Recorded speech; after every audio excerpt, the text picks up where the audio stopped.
this provides the opportunity to essentially develop a piece of land with very minimal development costs, because you're not having to short plat or divide the property. You're really just, as long as you can fit within the setbacks, you're building these structures, you're condoizing it, and you now have these standalone structures that you can sell independent of each other. So, this means that financing options to be able to purchase these ADUs, these small 2 to 3 unit condos is essentially what they end up looking like, and financing to be able to build these, and et cetera, right? So I think that this is great to see as far as this particular supply act that we see coming through, but I think it's just the beginning of more liquidity targeted towards helping people with these ADUs. And if you're a homeowner or a potential buyer,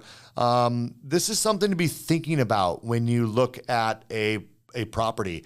I think the lens in which we view a property needs to shift given the massive increase in availability of building these auxiliary dwelling units, because again, it can bring just value to the property in the future. It can give you opportunities to expand, the family members that might be, residing with you in a detached situation, or help you create income that can offset the mortgage payment on your home. Kind of like buying a multifamily property, but you don't have to live in a duplex. You can buy a nice home with a big backyard, build an ADU, and help supplement the mortgage payment that you might have. So these are all things that I think homeowners need to consider. I think that real estate agents need to really understand these rules and regulations in your cities, and make sure that you're not only advocating for your sellers, right? Because sometimes sellers don't even know that their property they're selling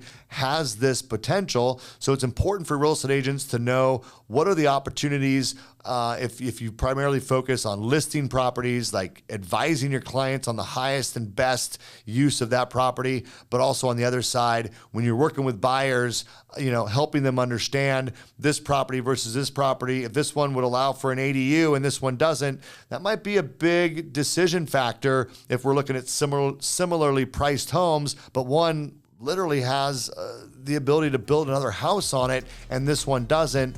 Just gives you a lot more options today and into the future.